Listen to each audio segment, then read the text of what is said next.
సార్వత్రిక ఎన్నికలకు సంబంధించి కౌంటింగ్ సమయం దగ్గర పట్టడంతో అవాంఛనీయ సంఘటనలు జరగకుండా పోలీసులు చర్యలు చేపట్టారు. ఇప్పటికే విశాఖలో ఈవీఎంలు భద్రపరిచిన ఏయూ ఇంజనీరింగ్ కళాశాల ప్రాంగణం పరిసర ప్రాంతాల్లో 2 కిలోమీటర్ల మేర నో ఫ్లయింగ్ జోన్ ప్రకటించారు. పలు కూడళ్లలో విస్తృత తనిఖీలు చేపట్టారు. నగర పోలీస్ కమిషనర్ రవిశంకర్ అయ్యర్ ఆదేశాల మేరకు నగరంలో పలు ప్రాంతాల్లో పోలీసులు తనిఖీలు చేస్తున్నారు. ఇందులో భాగంగా బర్మా క్యాంప్ ఏరియాలో కార్డన్ సెర్చ్ చేశారు. అనుమానాస్పద వాహనాలను సీజ్ చేశారు. అలాగే అక్రమంగా నిల్వ ఉంచిన మద్యం బాటిళ్లను స్వాధీనం చేసుకున్నారు.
ఇక సార్వత్రిక ఎన్నికలకు సంబంధించి కౌంటింగ్ సమయం దగ్గర పట్టడంతో అవాంఛనీయ సంఘటనలు జరగకుండా పోలీసులు చర్యలు చేపట్టారు. ఇప్పటికే విశాఖలో ఈవీఎంలు భద్రపరిచిన ఏయూ ఇంజనీరింగ్ కళాశాల ప్రాంగణం పరిసర ప్రాంతాల్లో 2 కిలోమీటర్ల మేర నో ఫ్లయింగ్ జోన్ ప్రకటించారు.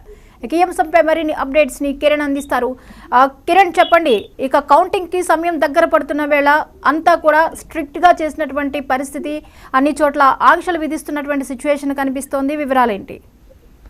గుడ్ మార్నింగ్ జ్యోతి.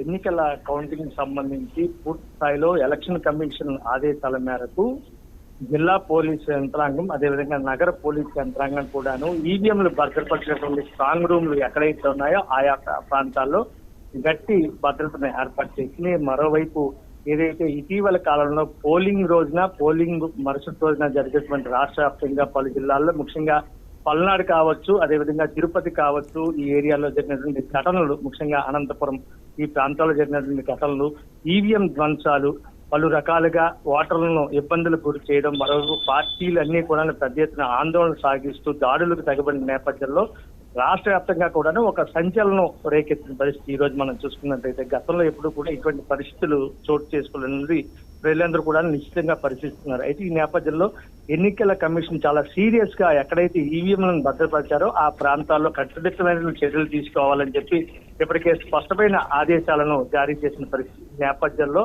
ముఖ్యంగా విశాఖపట్నంలో ఏదైతే ఈవీఎంలను భద్రపరిచారో ఎన్నికల అనంతరం ఆంధ్ర యూనివర్సిటీ ఇంజనీరింగ్ గ్రౌండ్స్ దగ్గర ఉన్నటువంటి స్ట్రాంగ్ రూమ్స్ లోను ఈవీఎంలను భద్రపరిచి ఈ నేపథ్యంలో నగర పోలీస్ కమిషనర్ రవిశంకర్ పూర్తి స్థాయిలో పటిష్టమైన చర్యలు తీసుకోవడం జరిగింది. చుట్టుపక్కల ఉన్నటువంటి దాదాపు 2 కిలోమీటర్ల మేర నో ఫ్లయింగ్ జోన్ ఏర్పాటు చేసి ఎక్కడా కూడాను ఏవైతే ఈ కెమెరాస్ కానీ మరో బెలూన్స్ కానీ ఎగరేయకూడదు ప్రధానంగా అని చెప్పి చాలా సీరియస్ గా ఆంక్షలు విధించడం, పూర్తి స్థాయిలో ఎక్కడా కూడాను జనాలు గుమిగూడంలో ఆ ప్రాంతాలు ఎక్కడా ఉండకూడదు అనేది స్పష్టమైనటువంటి సంకేతాలు ఇచ్చిన పరిస్థితి. ఇంకో పక్క మనం చూసుకున్నట్టయితే నగరంలో శాంతి భద్రతలకు ఎటువంటి విఘాతం కలగకుండా ఉండేందుకు 144 సెక్షన్ అమలు చేస్తూ సెక్షన్ 31 కూడాను అమలులోకి తీసుకొస్తున్న పరిస్థితి. ఇంకో పక్క కార్డన్ సెర్చ్ పేరుతోటి పోలీసులు పూర్తి స్థాయిలో అన్ని ప్రాంతాలను కూడాను నిఘాను ఏర్పాటు చేసి అనుమానాస్పద వ్యక్తులు ఎవరైనా సంచరిస్తున్నా, అదేవిధంగా లైసెన్సులు లేకుండా ఎటువంటి వాహనాలైనా వెళ్తుంటే వాటిని కార్డన్ సెర్చ్ పేరుతోటి వెహికల్స్ ని కూడా తనిఖీ చేస్తూ ఎక్కడి నుంచి వచ్చారు, ఏ ప్రాంతం వాసులు, వాళ్ళ ఆధార్ కార్డులన్నీ కూడా నిశ్చితంగా పరిశీలిస్తున్న పరిస్థితి. ఈ నేపథ్యంలో ఈ రోజు మనం చూసుకున్నట్టయితే విశాఖపట్నం ప్రధానంగా వెస్ట్ కాన్స్టిట్యూన్సీలో ఉన్నటువంటి బర్మా క్యాంప్ ఏరియాలో ఈ రోజు ఉదయం ఏదైతే కార్డన్ సెర్చ్ పేరుతో పోలీసులు పెద్ద ఎత్తున నిఘా ఏర్పాటు చేసి వెహికల్స్ అన్ని కూడా తనిఖీ చేస్తున్న నేపథ్యంలో దాదాపు 14 వెహికల్స్ ను సీజ్ చేయడం జరిగింది. ఇంకో పక్క దాదాపు 55 మద్యం బాటిల్ అక్రమంగా నిల్వ ఉంచినటువంటి ప్రాంతాన్ని ఐడెంటిఫై చేసి అవి కూడా స్వాధీనం చేసుకోవడం జరిగింది. పూర్తిగా దీనికి సంబంధించి DCP 2 ఎవరైతే మేకా సత్యబాబు ఉన్నారో ఆయన ఆధ్వర్యంలోనే ఈ పోలీసులు అందరూ పూర్తిగా సెర్చింగ్ చేయడం జరిగింది. అలాగే ఏసీపీ నరసింహమూర్తి వీళ్ళందరూ కూడా పెద్ద ఎత్తున అక్కడ సోదాలు నిర్వహిస్తూ అనుమానాస్పద వ్యక్తులు ఎవరైనా సంచరిస్తూ ఉన్నట్టయితే వాళ్ళని విచారించడం, అదేవిధంగా పూర్తి స్థాయిలో స్థానికంగా ఉన్న ప్రజలందరూ కూడాను అప్రమత్తంగా ఉండాలని చెప్పి ఎవరైనా సరే అనుమానాస్పద వ్యక్తులు సంచరిస్తే తమకు సమాచారం ఇవ్వాలని చెప్పి ఇప్పటికే పోలీసులు పూర్తి స్థాయిలో అందరికీ కూడాను ఆదేశాలు జారీ చేయడం జరిగింది. జ్యోతి, మొత్తం మీద మనం చూసుకున్నట్టయితే విశాఖలో పూర్తి స్థాయిలో పోలీసులు విశాఖ నగర పరిధంతటి కూడా వాళ్ళ ఆధీనంలోకి తీసుకున్నారనే ఒక రకంగా మనం చెప్పొచ్చు. ఎక్కడ ఎటువంటి అవాంఛనీయ సంఘటనలు చోటు చేసుకోకుండా ప్రధానంగా కౌంటింగ్ నేపథ్యంలో ఎవరు బయట వ్యక్తులు విశాఖ నగరానికి సంబంధించిన వాళ్ళు కాకుండా బయట ప్రాంతాల నుంచి వచ్చే వాళ్ళు ఎవరైనా ఉంటే మాత్రం వాళ్ళ మీద యాక్షన్ తీసుకునే అవకాశం ఉంది. అదేవిధంగా పోలింగ్ జరిగిన తర్వాత మరోవైపు మనం చూసుకున్నట్టయితే ఈ కౌంటింగ్ అనంతరం కూడాను ఎవరైనా గెలిచినా లేకపోతే ఎటువంటి బాణసంచా కూడా కాల్చకూడదు అనేటువంటి నిశ్చితమైనటువంటి ఆంక్షలు కూడా విధించడం జరిగింది. ముఖ్యంగా ఇప్పటికీ ఎలక్షన్ కమిషన్ దీని మీద ఒక ఆదేశాలు కూడా జారీ చేసింది. బాణసంచా ఎవరి దగ్గర కలిగి ఉండకూడదని చెప్పి.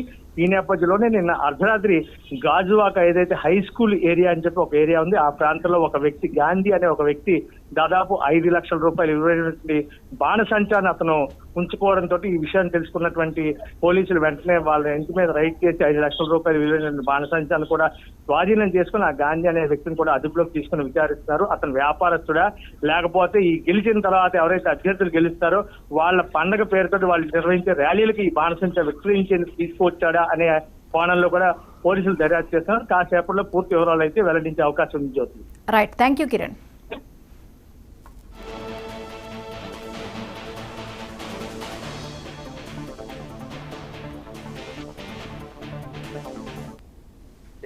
ఎలక్షన్స్ కౌంటింగ్ దృష్టిలో పెట్టుకుని, అదేవిధంగా లా అండ్ ఆర్డర్ ఇష్యూస్ దృష్టిలో పెట్టుకుని వైజాగ్ జోన్ 2 పరిధిలో 3 ప్రాంతాల్లో సమస్యాత్మక ప్రాంతాలుగా గుర్తించినటువంటి కొన్ని ప్రాంతాల్లో కార్డినెంట్ సెర్చ్ చేయడం జరిగింది. చోట్ల ఈ యొక్క లిక్కర్ బాటిల్స్, అదేవిధంగా లూజ్ పెట్రోల్ ఇది కూడా సీజ్ చేయడం జరిగింది. రానున్న ఈ కౌంటింగ్ ఎలక్షన్స్ కౌంటింగ్ దృష్టిలో పెట్టుకుని